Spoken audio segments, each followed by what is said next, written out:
I am Lamont at Large. Today, I am in Port Boulevard, Texas, just across the water from Galveston, Texas. I'm here to talk about the murders of Crystal Jackson and her girlfriend, Britney Crosby.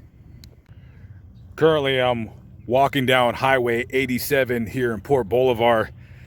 If you look straight ahead, about a mile down the road right here is the ferry that people take to get from Galveston to Port Boulevard and other parts of the island right here.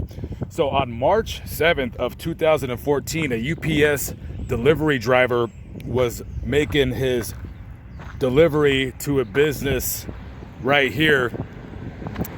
And after he was done making his delivery, he goes behind the business to throw away some boxes. And as he's walking to throw away the boxes, to your left, you'll see a little patch of area with a blue barrel on it. Well, that's where a dumpster for the business that's no longer here used to be. He's breaking down his boxes and he notices right beside the dumpster, there's two mannequins. He's looking at these mannequins, he just thinks it's kind of weird. So he walks back to the front of the business and tells the person working there, he's like, "Hey, did you throw away two mannequins?" And the lady says, "No." And he says, "Well, there's like these mannequins outside. It looks really weird." So she comes back out right where this barrel is. And she looks closely and she says, "No, those aren't mannequins. Those are two people." And they start staring at them. They're thinking maybe they're sleeping. But then she notices a small bit of blood. And one of the mannequins' head is wrapped up in some kind of sheet. And it's covered in blood. They immediately call the police. Detectives arrive. And a homicide investigation starts to take place. A double homicide. First thing is first, you have to identify who these people are. Now, when they first came here, they noticed that it was a teenage boy and a girl. And then on closer examination, they discovered, no, it's two females. One of them is dressed as a boy. So after the investigation, it's quickly determined and they're identified as Crystal Jackson and her girlfriend, Britney Crosby, who had been reported missing just a few days prior. So they go to the family's house, the family of Britney Crosby, and they let them know your daughter's been found murdered. And living in the home was the grandmother and Britney's father, 46-year-old James Cosby. "Sorry, sir, your daughter's been found murdered," and he starts going ballistic. "Oh my God, what happened?" They immediately start interviewing everybody at the scene.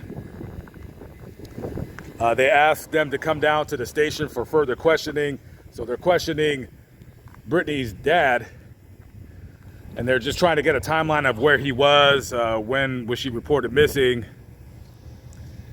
And they interviewed him a second time, and before they interviewed him the second time, they ran his name and they noticed that he had just got out of prison that last October for failing to register as a sex offender. So he did a couple years in prison on top of the time he already did in prison for the actual sexual offense.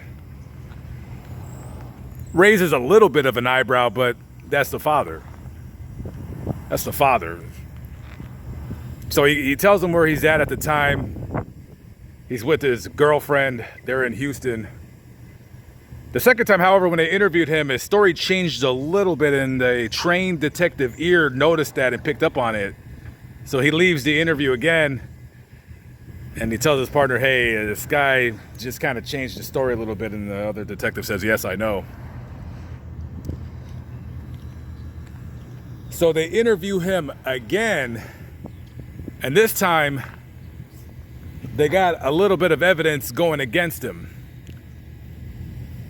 Number one, as I told you before, about a mile down the road is the port. That's the only way to get onto this island from Galveston. Either that or you got to drive around 150 miles around the south end of Texas to get over here. So they asked the Port Authority of Texas to release the video of the last couple days, people coming in and people coming out. So they go through hours and hours of video, and they notice a car that looks like Britney's and Crystal's. They had saved up their money and they bought a 2006 Kia Sorento, and they see on the video a car that looks similar to their car, a 2006 Kia Sorento. They notice that the headlight on the car is out. So the guy stops the Kia and tells the gentleman driving, hey, your headlight's out. Little did that guy know that if he would have looked a little bit closely into the back seat, he would have found 2 dead bodies. The Kia gets off of the boat, drives a straight mile down here, and this is the first place you see when you drive away from the ferry, is this place right here. He pulls up, dumps the bodies. Later on, he becomes the prime suspect in their murders, and when he's not at the residence, they conduct a search warrant. They get enough information to do a search warrant. They check his room. Basically, he lives in a converted garage, of which he turned into a room, and they sprayed luminol in his room, and wouldn't you know it, it lit up like a Christmas tree. So evidence is starting to mount against James Cosby. First of all, there's blood that's just saturated all over his room. Number 2, a fingerprint at the crime scene right here, a bloody fingerprint. Guess what? It matches James Cosby. Even though they have all this evidence, they want to get this guy dead to rights. No pun intended, dead to rights though. So they put out a warrant for his arrest for tampering with evidence. So while he's like sitting in jail, he's actually not charged. I believe they didn't charge him until almost a year with the murders. They just wanted him to sit. He was denying everything, denying the murders. And when they really stuck it to him during the when they were interviewing him in the interview room, he just kind of shut down and he refused to talk to them any longer.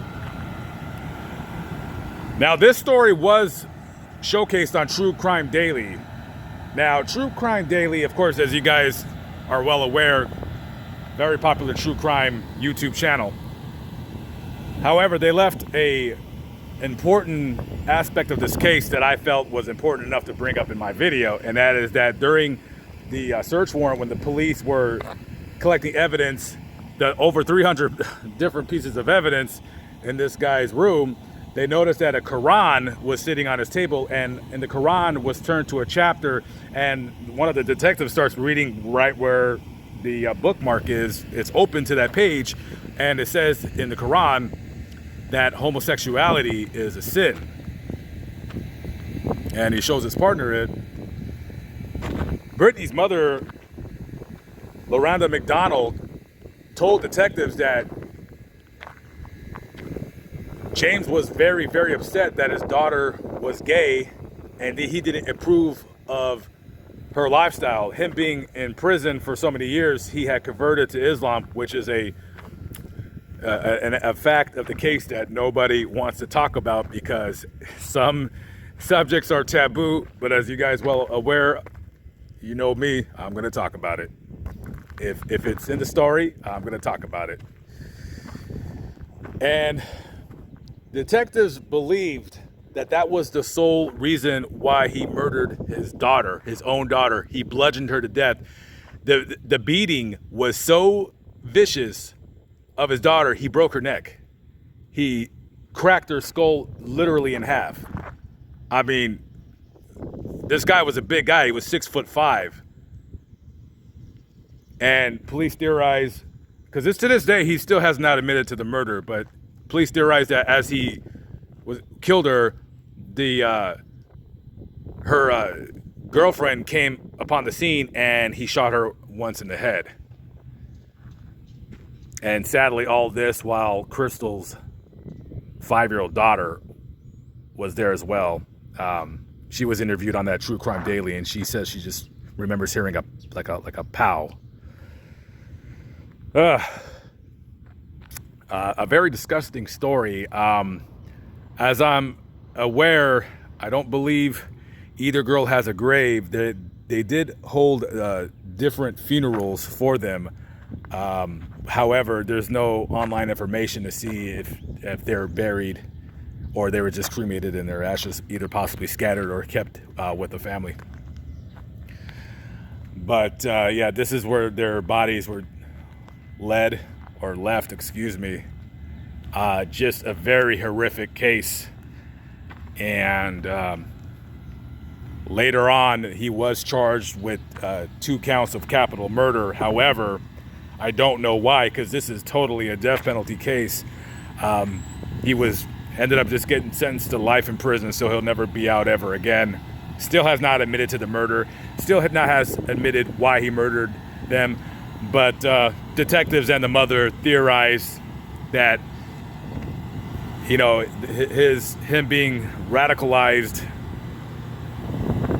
you know, with religion, with Islam, led him to do this.